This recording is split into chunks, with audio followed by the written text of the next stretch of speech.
dear friends, Streebo here with you as always, and this week we are going to talk to you about the new J.J. Abrams monster movie, Cloverfield. We got the chance to get out and check this out at the theaters this weekend, and got to say it was a lot of fun. Cloverfield is the movie that proves that if you are with a bunch of your friends when a monster attacks a major city, that at least one of them will hang around long enough to film you being eaten alive by the monster. So your misery will be recorded for all posterity. First became aware of Cloverfield when I saw the trailer in front of the Transformers movie.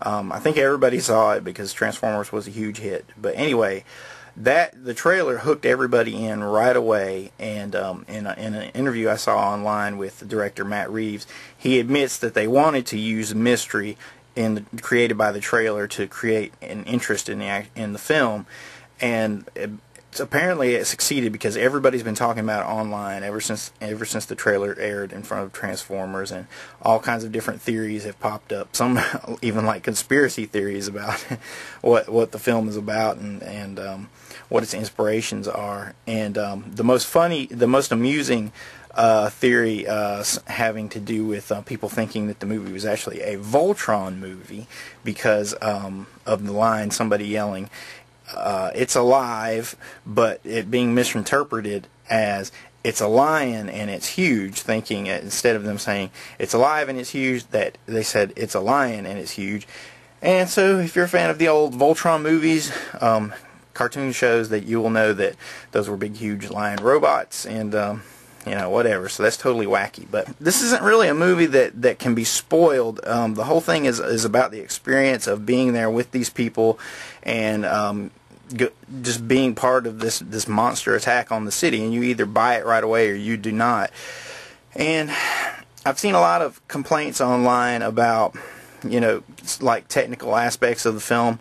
But in all reality, if you're watching a movie that involves a giant green monster killing people, you have to go ahead and separate yourself from reality just a teeny bit, because as far as I know, there are not giant green monsters running around, at least openly, in our country. Now, covertly might be a different story, but openly, I haven't seen anyone get their head ripped off by a giant green monster. But so it's all about the experience. It's shot in cinema verite style. These people are at a party, monster attacks.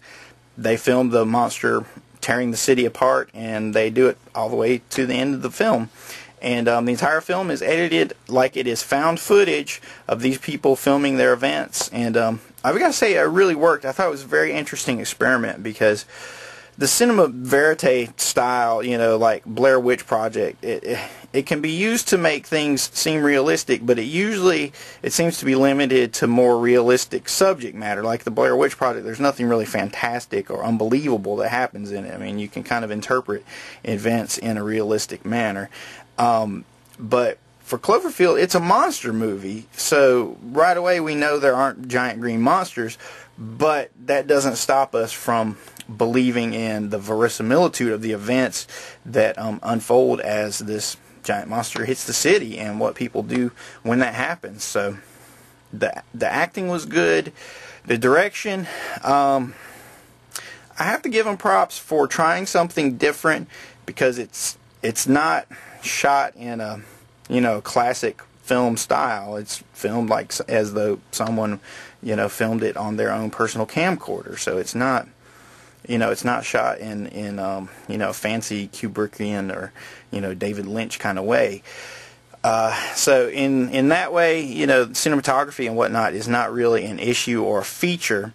But in another way, it is kind of a feature, because the whole film is kind of filmed with this gimmick, this context in mind, that this is all real footage, even though it involves gigantic monsters, which is a really cool aspect of it. There's no music to kind of shift the mood. There's no opening credits. The film says when it starts rolling, it says this is property of the U.S. Army. This was found in New York.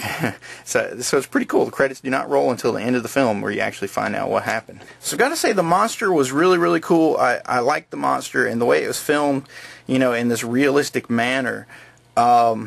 you know, it makes the whole thing, it makes it an experience, it makes it interesting. I mean, you either buy into it or you don't.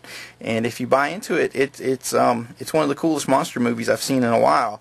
And it doesn't sell out in the way that the recent Mist adaptation did, though I did like the film. I didn't like that they actually explained the events of what happened. You never really find out where this monster comes from in this movie. It could be some kind of Cthulhu-esque monster, because they say it rose up from the depths of the ocean and then attacked the city. So, you know, in one way, yeah, it's kind of like Godzilla, it's kind of like Cthulhu, but it's a pretty cool monster. But you have to keep in mind there is, I guess it was a PG-13 rating, so as it goes, no boobs, no real explicit hardcore gore.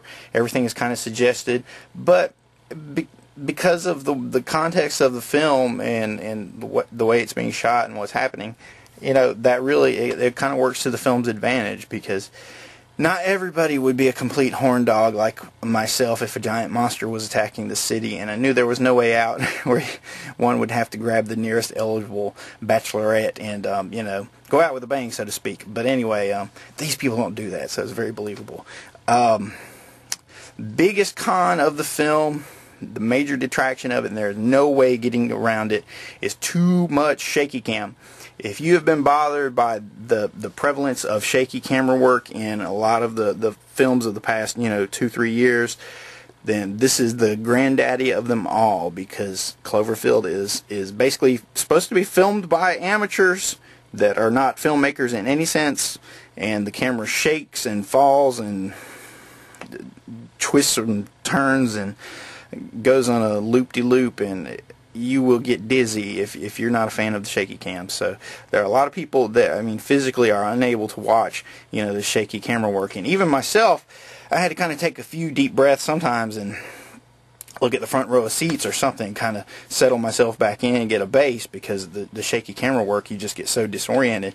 But again, it kind of works in the favor of the context of what the film is about, and creating this experience for us of being attacked by a monster.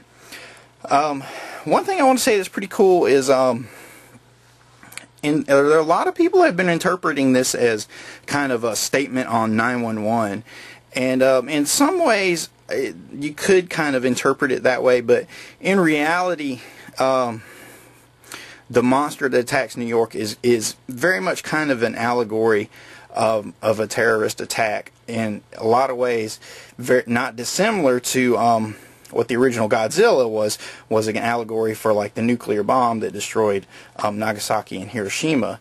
You know, and the Japanese, you know, turned that into Godzilla, who eventually became the Japanese protector of the Japanese people. But, you know, with Cloverfield, we kind of have the same thing, whereas when 911 happened and we lost the World Trade Center, this monster does kind of the same thing. It comes in, destroys the Empire State Building, destroys the Statue of Liberty, just tears its way through the town. But that's kind of where the political content kind of ends. I mean, it's just an allegory. There's not necessarily, I guess there are some levels to it, but there's not anything really condemning, like kind of the political views surrounding it. So those things aren't really elaborated on. This is just a monster movie where people say, look, it's a huge monster, holy crap, everything's being torn up around me, run. So there's no time for the other stuff.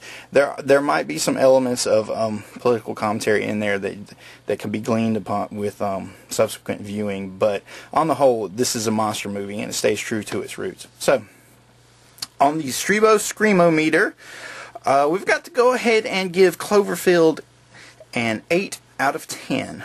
8 out of 10 screams. We had to dock a couple points just for the shaky camera work.